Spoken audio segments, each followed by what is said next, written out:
Start. तो बच्चों हम पढ़ने वाले हैं एंडोप्लाज्मिक रेटिकुलम के फंक्शन के बारे में। किसके बारे में पढ़ेंगे? एंडोप्लाज्मिक रेटिकुलम फंक्शन के बारे में। तो RER अभी अभी हमने देखा ना, दो तरह के एंडोप्लाज्मिक रेटिकुलम होते हैं। एक होता है रफ एंडोप्लाज्मिक रेटिकुलम, एक होता है SER यानी स्मूथ एंडोप्लाज्मिक रेटिकुलम। दोनों में डिफरेंस क्या है मृणाली?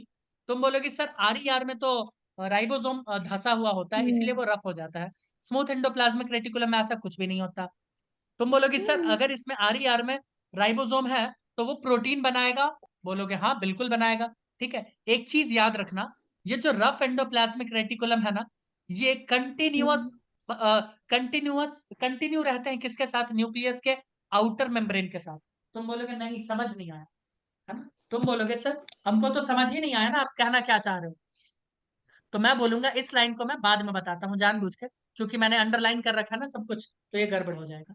ये लाइन मैं बाद में बताता हूँ। आओ, स्मूथ एंडोप्लाज्मिक रेटिकुलम, ये major site for synthesis of lipid. Smooth endoplasmic reticulum में क्या बनता है? लिपिड। अच्छा एक बात मैं तुम्हें बताता हूँ, हमारे बॉडी में कुछ ऐसे हॉर्मोन्स बनते हैं जो स्टेरॉइडल नेचर का होता है, यानी वो उसमें लिपिड ज्यादा होता है। उस तरह के हम्म हार्मोन को क्या कहते हैं? Steroidal hormone. अब तुम लोग अपना मस्तिष्क लगाओ और वो बताओ कि वो ग्लैंड जो स्टेरॉइडल हार्मोन बनाता होगा उसमें, उसके सेल में कौन सा एंडोप्लाज्मिक रेटिकुलम ज्यादा होगा, SER या RER? उस ग्लैंड के सेल के SAR। अंदर, यस उस ग्लैंड के SER ही सेल होगा। के अंदर SER ज्यादा होगा, है ना? इसीलिए वो लिपिड बना रहा है और स्टेरॉइडल हार्मोन बना रहा है। Omkar, am I audible? Don't be sad, है ना? ठीक है, तो ये बना रहा है। बताओ कोई दिक्कत? नहीं कोई दिक्कत वाली बात। हम्म, अब बात करते हैं मैकेनिकल सपोर्ट के बारे में। तो मैकेनिकल सपोर्ट बहुत ही इंपॉर्टेंट फंक्शन है एंडोप्लाज्मिक रेटिकुलम का। Microfilament, microtubules and endoplasmic reticulum forms endoskeleton of the cell. तुम बोलोगे एंडोस्केलेटन? यस मैंने बताया था, कब बताया था मैं बताता हूँ। सेल साइकिल, सेल डिवीजन याद आ रहा है? बोलोगे हाँ सर याद आ रहा है। उसमें मैंने बताया था माइक्रोट्यूब्यूल क्या बना देता है? Spindle fibre. तुम बोलोगे सिंगल हाँ फाइबर। याद तो आ रहा है, याद आया। माइक्रोट्यूब्यूल बना यस। देता है स्पिंडल फाइबर, यस वो बना देता है यस। Spindle fibre. ध्यान से सुनते जाना। तो ये जो माइक्रोट्यूब्यूल है ना, ये माइक्रोफिलामेंट और इंडोप्लाज्मिक रेटिकुलम, ये तीनों एंडोस्केलेटन बनाते हैं। जैसे हमारे बॉडी के अंदर में हड्डी है ना, वैसे ही सेल के हम्म अंदर ये तीन अगर ना हो तो सेल अपना अस्तित्व खो देगा, यानी अपना शेप लूज कर देगा। बोलो कोई दिक्कत? एंडो मतलब अंदर और स्केलेटन है ये सेल के। बताओ दोस्तों, कोई दिक्कत? नो दिक्कत। तो ये मैकेनिकल सपोर्ट प्रोवाइड करता है। दूसरा इंट्रा सेलुलर, इंट्रा मतलब सेल के अंदर, इंट्रा होता है सेल के अंदर विद इन, और इंटर मतलब होता है बिटवीन, है ना? तो endoplasmic reticulum intra cellular conducting system है, यानी सेल में यहां से वहां भेजना है कोई चीज। सपोज ये एक सेल है दोस्त, ये एक सेल है, ठीक है? इस सेल में मुझे कोई चीज यहां से यहां भेजना है, तो उसमें भी कौन हेल्प करता है? हमारा एंडोप्लाज्मिक रेटिकुलम। कौन करता है दोस्त? एंडोप्लाज्मिक रेटिकुलम हेल्प करता है। बताओ कोई दिक्कत? बोलोगे नहीं। Hmm transport of materials in cytoplasm from one place to another may occur through endoplasmic reticulum, अभी बताया नहीं। At some places endoplasmic reticulum also connected to plasma membrane, so endoplasmic reticulum can secrete the material outside the cell। एक तो outside the cell, दूसरे में कर सकता है डेस्मोटिब्यूल। नाम याद आ रहा है? बोलोगे यस सर। और दूसरा यस। ऐसे भी कर सकता है, देखो ये एक सेल है और यहाँ हमारा एंडोप्लाज्मिक रेटिकुलम है, ये इससे कनेक्टेड है और ये सीधा बाहर निकाल रहा है चीजें। बोलोगे अच्छा ऐसा भी कर सकता है? यस ऐसे भी कर सकता है। बताओ कोई दिक्कत? नहीं कोई दिक्कत नहीं है। तो इस फंक्शंस को हमें याद रखना है। ये वाला लाइन जरा मैं एक बार बताना चाहूंगा, क्या मैं बता दूं फ्रेंड्स? क्या मैं बता यस दूं? सर। तो जान लो फिर मृणाली, लो। हम्म और ये बताओ Omkar, are you still very angry? कभी दुखी नहीं होते हो? कोई सच बात बोल देता है तो उसके लिए भी लोग सर, दुखी हो एंग्री तो मैं और आर्यन होने चाहिए ना। मुझे ये समझ में नहीं आ रहा वो दुखी क्यों हो जाता है? अगर कोई सच बोल दिया तो बोल दिया भाई, क्या दिक्कत है इसमें? जाने दो सर, हमेशा रो देगा और रो तो जैसे सर वो रहा। लालच। आर्यन का टिकट कट जाएगा। हम्म, हाँ ये भी है। आर्यन के घर में घुस के नहीं नहीं, वो चूहे की तरह उसको काट पता लेगा। चला रानी नदी में बाढ़ आ गई। हाँ, आंसू की वजह से। अब मुझे एक हो बात सकते हैं। बताओ, ये लाल कलर का बच्चों तुमको न्यूक्लियस दिख रहा है? तुम बोलोगे जी श्रीमान बिल्कुल दिख रहा है। यस। और ये ऑरेंज कलर का मैं बोल रहा हूँ, ये न्यूक्लियर मेम्ब्रेन है। ये क्या है? न्यूक्लियर मेम्ब्रेन है, यानी ये न्यूक्लियस को कवर करने वाला मेम्ब्रेन। और ये है एंडोप्लाज्मिक रेटिकुलम। ये क्या है? ER, endoplasmic reticulum. जनरली जो न्यूक्लियस के पास होते हैं वो रफ वाले होते हैं, RER। मुझे बताओ RER कहाँ से शुरू है, न्यूक्लियर मेम्ब्रेन कहाँ से शुरू है? यहाँ पे बता सकते हो क्या? बोलोगे हमको तो कुछ पता ही नहीं चल रहा। वो तो उसी के साथ कंटिन्यू हो गया है। देखो, क्यों भाई? उसी के साथ कंटिन्यूअस दिख रहा है ना स्ट्रक्चर, ओमकार। Yes sir. दिख रहा है क्या? यस। भाई सभी लोगों को दिख रहा है ना? तो यही कहानी है, यही वो कहानी है कि continuous with outer membrane of the nucleus, they are extensive and continuous with the outer membrane of nucleus. Nucleus में दो मेम्ब्रेन होता है, आउटर और इनर, है ना? वो अभी हम न्यूक्लियस में पढ़ेंगे। ठीक है, आओ दोस्तों, अब हम लोग क्या करें, तो कुछ सवाल जवाब कर लें। आओ। ओमकार, इस सवाल का जवाब दो। Question 1, endoplasmic reticulum divide the intracellular space, intra यानी सेल के अंदर वाला space, into two distinct compartment, that is intra and extra. तो ये ल्यूमिनल एंड एक्स्ट्रा ल्यूमिनल है ना? है ना? यस। कंपाउंड, सॉरी, कंपोनेंट और एंडोप्लाज्मिक रेटिकुलम आर, है ना? कौन कौन से हैं? All the above. वेसिकल्स भी हाँ, होते हैं, टिब्यूल्स भी होते हैं, और सिस्टर्नी भी होता है ना? सर। ठीक है। यार, ओमकार दुखी होके चला गया। ओहो, क्या किए हम लोग। मुझे ऐसा सुख पसंद नहीं, जो ओमकार को दुख देके हो। अब देखो, RER, RER में कौन सा राइबोसोम होता है? 80S। कौन सा होता है दोस्त? 80S ribosome. मैंने बताया था ना 70S सिर्फ और सिर्फ माइटोकॉन्ड्रिया और क्लोरोप्लास्ट के अंदर होता है। SER किस में इन्वॉल्व है? लिपिड मेटाबॉलिज्म, सॉरी ग्लाइकोजन में भी। तो दोनों हो जाएगा, बोथ 2 and 3, है ना? Both 2 and 3। बताओ कोई दिक्कत? नो। मुझे नहीं लगता इसमें कोई दिक्कत होना चाहिए, हाँ।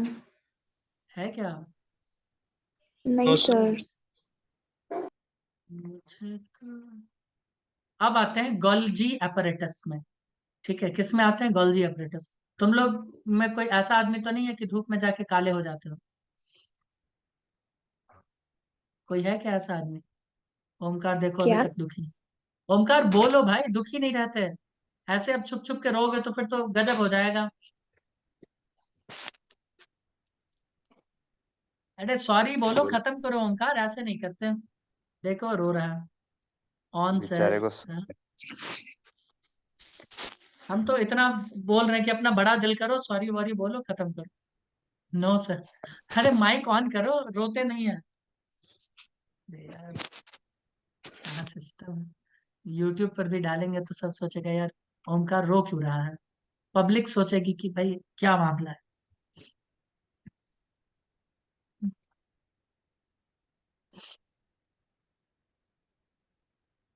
हम्म। देखो भाई, गंदा सा शक्ल दिखा रहा है ओमकार। ओमकार ऐसे नहीं करते, है ना? Very bad, very bad. आओ, रोते नहीं है। यार हो क्या रहा है इसमें? आओ दोस्तों, स्टार्ट करते हैं। हम बात करते हैं गोल्जी अपरेटस। कभी दुखी नहीं होते ओमकार। गोल्जी अपरेटस के बारे में बात करते हैं। तो गोल्जी अपरेटस क्या है? इसको डिस्कवर किया गया था कैमिलो गोल्जी के द्वारा। किसके द्वारा किया गया था दोस्त? कैमिलो गोल्जी के द्वारा। ठीक है, तुम बोलोगे जी हम्म। बिल्कुल ठीक है। No sir. अरे हाँ, डिस्कवर किया गया था ओमकार, मैं गलत नहीं बोल रहा हूँ। देखो यहाँ पे लिखा हुआ है। वो बोल रहा है नो सर, मैं सही बोल रहा हूँ भाई। एक मिनट। हाँ, तो it was first observed densely stained reticular structure near the nucleus, these were later named Golgi bodies. Yes, after him. Omkar आज टाइप कर करके ही बात करेगा सबसे। They consist of many flat disc shape sac or cisternae of 0.5 micrometer to 1.5 micrometer. ये इसलिए important है क्योंकि ये डेटा एनसीईआरटी में गिवन है शायद, है ना? इसलिए ये इंपॉर्टेंट दिया। है। यस। ठीक है, हाँ, इसीलिए इसीलिए वो इम्पोर्टेंट है। बताइए कोई दिक्कत? बोलोगे नहीं? नहीं नहीं। सर, कोई दिक्कत नहीं है। ठीक है, अगर कोई दिक्कत नहीं है तो अभी आगे आते हैं। सुनो, ये जब इसको सबसे पहले देखा गया ना, तो बिल्ली का खोपड़ी है ना, कोई बिल्ली मर गया था, उसके खोपड़ी में कैमिलो गोल्जी, इटली के साइंटिस्ट, वो देख रहे थे। ठीक है, उन्होंने जब इसको स्टेन किया तो ये काफी डार्क दिखा। और ये रेटिकुलर, रेटिकुलर मतलब क्या होता है, अभी अभी बताए थे, नेटवर्क, है ना, क्या बताया था, नेटवर्क। नेटवर्क लाइक स्ट्रक्चर इनको न्यूक्लियस के करीब ही देखने को मिला था। बाद में इसके बारे में और स्टडी किया गया, तो इसको देखा गया कि ये फ्लैट और डिस्क शेप के स्ट्रक्चर से बना हुआ है ऐसा। और इसमें भी सिस्टर्नी है, देख रहे हो ये सिस्टर्नी, ये सिस्टर्नी देख रहे हो। और इस सिस्टर्नी का जो डायमीटर था 0.5 माइक्रोमीटर टू 1.0 माइक्रोमीटर। ठीक है, इनका नाम कैमिलो के ऊपर ही डाल दिया गया, गोल्जी बडी, गोल्जी अपरेटस, है ना, ये सब चीजें। अच्छा मैं बता दूं, गोल्जी बडी अगर प्लांट में पाया जाता है, ध्यान से सुनना, तो उसको हम लोग कहते हैं डिक्टियोसोम। क्या कहते हैं, डिक्टियोसोम, है वही चीज, बट नाम अलग है। ओके ओमकार, नाम अलग है। ये वाला स्ट्रक्चर सब क्या है, तुम बोलोगे सर ये वाला स्ट्रक्चर तो सिस्टर्नी है ना, ये सब सिस्टर्नी है, ये क्या है, सिस्टर्नी है, ये क्या है, सिस्टर्नी है। ठीक है, ध्यान से सुनते जाना। अब इसमें दो चीजें हैं, इसमें क्या है दोस्त, दो चीजें हैं। ये वाला स्ट्रक्चर जो कर्व है ऐसे दिख रहा है तुमको, बोलोगे हाँ सर दिख रहा है। जी। इस कर्व फेस को क्या कहते हैं, सिस फेस, क्या कहते हैं, सिस फेस। अरे एक ऐसे फेस होगा ना, तो एक इसको कहते हैं सिस फेस, और इस फेस को क्या कहते हैं, ट्रांस फेस। क्या कहते हैं, ट्रांस फेस। बहुत इंपॉर्टेंट है। अब चीजें जो ये रिसीव करता है, अभी मैं बताऊंगा, जब इसके फंक्शन के बारे में पढ़ोगे तो तुमको पता चलेगा। एंडोप्लाज्मिक रेटिकुलम में जो चीजें बनती है ना, वो यहाँ पे आती है, कहाँ पे आती है, गोल्जी के पास। गोल्जी पैक करता है चीजों को। मान लो इंडस्ट्री में माल बना, तो माल को पैक करके ना मार्केट में भेजा जाएगा, तो पैकिंग यहाँ पे होता है। तो मैं ये बोल रहा हूँ कि चीजें ये एंडोप्लाज्मिक रेटिकुलम से रिसीव कैसे करता है, इस फेस से। देखो, incoming transport vehicle, sorry vesicle, ये इधर से रिसीव करता है और इधर से रिलीज करता है। देखो, सेक्रेटरी वेसिकल, इस फोटो को ऐसे समझना है। ये देखो सेक्रेटरी वेसिकल, इधर से चीजें आया, उसको अंदर में मॉडिफाई करना था, मॉडिफाई किया, जो पैकिंग वैकिंग करना था किया, और बाहर इधर से लात मार के निकाल दिया। बोलो कोई दिक्कत, बोलोगे नहीं, कोई दिक्कत नहीं, नहीं। कोई दिक्कत नहीं। अब आओ इसके बारे में पढ़ते हैं जरा, बोलोगे ठीक सर, आइए पढ़ते हैं। These are stacked parallel to each other. Stack अभी अभी मैंने बताया था ना, सिक्के की जैसे, एक के ऊपर एक, एक के ऊपर एक, ये ऐसे अरेंज होते हैं। ठीक है, varied number of cisternae are present in Golgi complex. अलग अलग गोल्जी में अलग अलग संख्या हो सकता है सिस्टर्नी का, किसी में 10, किसी में 15, किसी में 20, कितने भी हो सकते हैं, उसमें कोई दिक्कत बात नहीं है। Golgi cisternae are concentrically arrange near the nucleus. Concentric मतलब क्या होता है, तुम बोलोगे सर ये तो मैथ्स का टर्म है ना मृणाली। ये एक सर्कल मैंने बनाया, देखो, क्यों मृणाली, ओमकार, ओमकार दुखी हो जाता है क्लास में, मजा नहीं आता फिर, है ना, ओमकार जैसे लोग सब दुखी हो जाते हैं। ये नहीं कि गिला शिकवा भुला ले, सॉरी वारी बोल के, देखो मैं ये बोल रहा हूँ, नो सर दुखी नहीं हो तो बोलो भाई, public are waiting for you, they are your friends, they are not your foe. ये तुम्हारे दुश्मन नहीं है, ये तुम्हारे दोस्त हैं। इधर देखो, और ये अनुभव तुम जीवन में कभी नहीं पाओगे। आई एम सेड, क्या बोल रहे हो भाई, बोलो क्या बोल रहे हो, व्हाट सैड यू नहीं, वांट टू से। सैड होगा। अरे वो बोला सैड आई एम होगा सेड, वो सर, कुछ कहना चाह रहा है। सैड होगा सर, नो, नेट है इश्यू होगा बस। नेट इश्यू, कुछ भी मत बोलो, वो सैड बोला है, ठीक है, सैड, अच्छा सैड। तो तुम अपने दुख का कारण बताओ, हम लोग उस दुख को बांटेंगे, क्या कहते हो आर्यन, सब लोग बांटेंगे, है ना। देखो, लेकिन ऐसे दुखी मत रहो, नहीं तो हम लोगों का दिल बैठा जा रहा। कॉन्सेंट्रिक वर्ड, कॉन्सेंट्रिक मैथ का वर्ड है। कॉन्सेंट्रिक मतलब होता है ऐसा 2, 4, 5, 10 सर्कल जिसके सेंटर सेम हो, सेंटर क्या हो, सेम। सेम। मुझे एक बात बताओ, मुझे एक बात बताओ, इसका सेंटर ये है क्या, हाँ, इसका सेंटर ये है क्या, इसका सेंटर ये है क्या, क्या सबका सेंटर एक है, तुम बोलोगे हाँ। इसको ऐसे दिखाया जाता है, यस। ऐसे देखो, इसको ऐसे देखो, इसको ऐसे देखो, क्या सबके सेंटर सेम है? मतलब गलत बन गया बट ठीक है, सबका सेंटर सेम है, इसका भी, इसका भी, इसका भी। हाँ या ना? क्या हुआ ओमकार, Yes. दुखी नहीं होते है ना? They are your friends, they are not your foe. ठीक है, तो ये कॉन्सेंट्रिकली अरेंज्ड है। कैसे है? कॉन्सेंट्रिकली, सबका सेंटर एक जगह। तुम बोलोगे ठीक। Convex surface of cisternae which is towards the nucleus is called cis face, or forming face, concave face of the cisternae which is towards the plasma membrane is called trans face or maturing face. ये तो कहने वाली बातें थी। मुझे एक बात बताना, ओमकार तुम बताना, दुखी नहीं होते ओमकार? Very bad. ये एक न्यूक्लियस है, ये क्या है? न्यूक्लियस। ध्यान से सुनते जाओ। बी मैनली, ये है न्यूक्लियस। ये क्या है? न्यूक्लियस। तुम बोलोगे सर न्यूक्लियस के पास तो ऐसे ऐसे कुछ स्ट्रक्चर होता है, हम बोलेंगे हाँ। तो ये जो वेसाइकल है इसका, किसका? काफी गंदा बना रहे हैं हम, बट भावनाएं मेरी काफी साफ है, समझ रहे हो? क्या गोल्जी बड़ी ऐसे ही अरेंज होगा? अभी अभी मैंने बताया था कि यहाँ जो चीजें बनती है, देख लो भाई, यहाँ जो चीजें बनती है वो यहाँ पे आना है। तो आना है तो सिस फेस ही रिसीव करता है ना?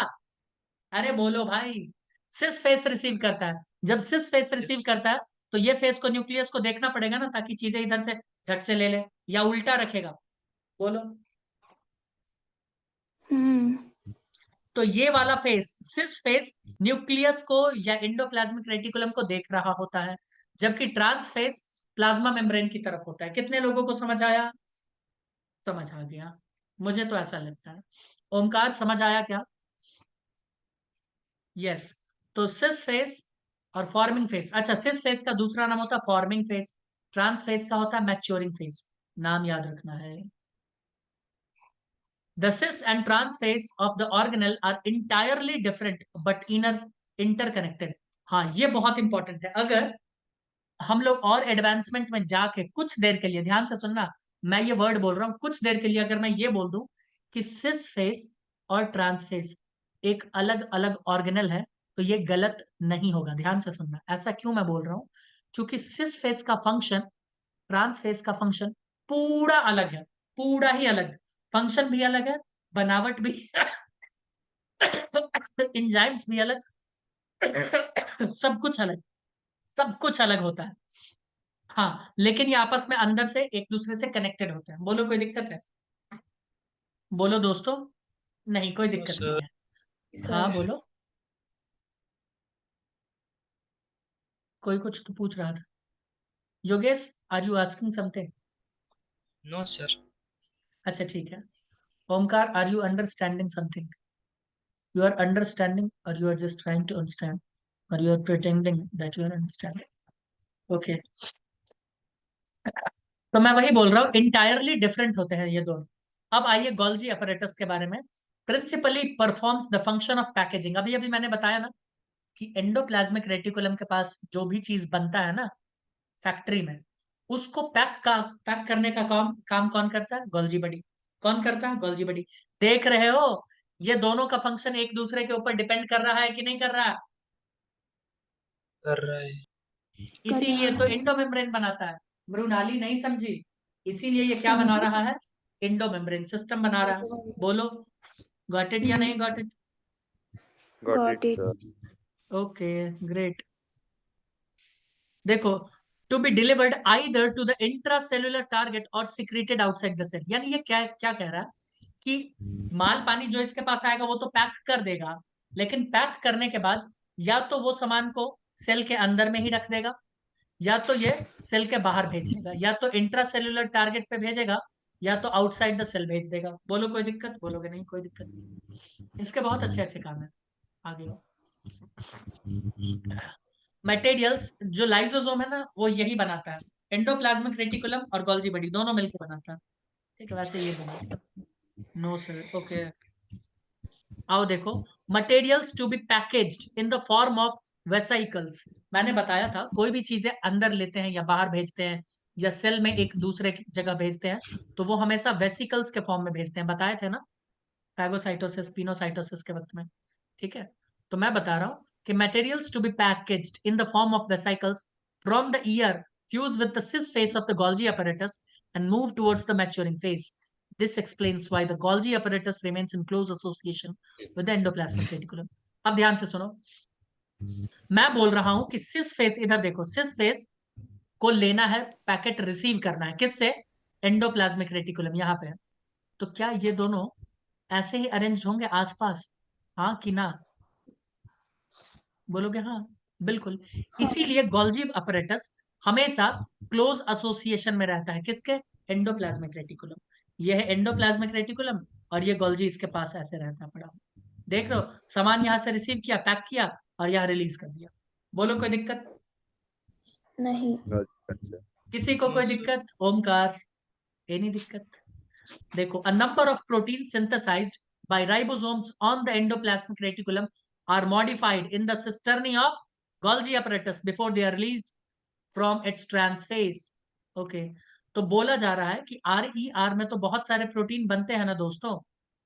ये प्रोटीन को क्या किया जाता है? भेजा जाता है गोल्जी के पास, और ये गोल्जी उस प्रोटीन को चेंज करता है, पैक करता है, मॉडिफाई करता है, चाहे ग्लाइकोप्रोटीन बनाए या जो भी बनाना है वो बनाएगा, जैसा भी प्रोटीन का जरूरत है, और फिर उसको बाहर भेज देता है जहां भी जाना है, चाहे सेल के अंदर, सेल के बाहर, जहां भी जाना जाए। Golgi apparatus is the important site of formation of glycoprotein, glycolipid. क्यों? देखो, प्रोटीन कहां पे बनता है दोस्त? तुम बोलोगे RER में। रफ एंडोप्लाज्मिक रेटिकुलम में प्रोटीन बनता है। लिपिड कहां बनता है? स्मूथ एंडोप्लाज्मिक रेटिकुलम, अभी पढ़े थे ना। और ये RER। अब ये दोनों, ये प्रोटीन भेजता है गोल्जी को, ये लिपिड भेजता है गोल्जी को, और गोल्जी क्या करता है? इसको शुगर यानी कार्बोहाइड्रेट से चारों तरफ पैक कर देता है, और लिपिड को भी चारों तरफ से कार्बोहाइड्रेट से पैक कर देता है। तो प्रोटीन को जब कार्बोहाइड्रेट मिलेगा तो क्या उसे ग्लाइकोप्रोटीन कहेंगे? बताए थे ना, प्लाज्मा मेम्ब्रेन हाँ का। सर। और जब लिपिड को कार्बोहाइड्रेट मिलेगा तो ग्लाइकोलिपिड कहेंगे। क्या कहते हो? तो ये जो पैकेजिंग का काम है कि कार्बोहाइड्रेट से उसको पैक कर रहे हैं, ये कौन करता है? गोल्जी करता है दोस्त। कौन करता है? गोल्जी करता है। टॉक्सिक चीजें जो आती है ना, उसको भी पैक करने का काम गोल्जी ही करता है। कौन करता है? गोल्जी। और लाइजोसोम बना देता है। क्या करता है? लाइजोसोम बना देता है। ठीक है, बोलो। यस। ओमकार, क्वेश्चन नंबर 2 का आंसर दो। ओमकार, क्वेश्चन नंबर 2 का आंसर दो। Which of the following is correct about cis phase of Golgi complex? ये फॉर्मिंग फेस बनाता है, मैच्योरिंग फेस बनाता है, डिस्टल टू न्यूक्लियस। अच्छा, डिस्टल वर्ड का क्या अर्थ होता है मैं पहले बता दूं। एक वर्ड पढ़ोगे डिस्टल, एक पढ़ोगे मीडियल, ये बायो का वर्ड है। डिस्टल मतलब दूर दूर दूर, मीडियल मतलब नजदीक, सेंटर के नजदीक। मीडियल मतलब होता है सेंटर, केंद्रक के नजदीक, सेंटर के नजदीक। और डिस्टल मतलब सेंटर से दूर दूर, जो भी मुख्य बिंदु तुम लेके चल रहे हो, या एक्सेस कहना अच्छा होगा, तो उससे दूर रहता है। डिस्टल मतलब बहुत दूर, बहुत दूर। तो डिस्टल टू न्यूक्लियस तो होगा नहीं, न्यूक्लियस के पास ही होता है। Vesicles are release from it, नहीं, वो तो ट्रांसफेज से रिलीज होता है। मैच्योरिंग फेज ट्रांसफेज को कहते हैं, फॉर्मिंग फेज। होगा कि नहीं होगा दोस्तों? बोलोगे हाँ। Golgi complex discovered Camilo Golgi. Golgi complex is important site for the formation of glycolipid, glycoprotein. और दोनों। मुझे नहीं लगता यहाँ तक कोई दिक्कत होना चाहिए। अब दोस्तों हम लोग पढ़ेंगे लाइसोसोम नेक्स्ट क्लास में। तब तक के लिए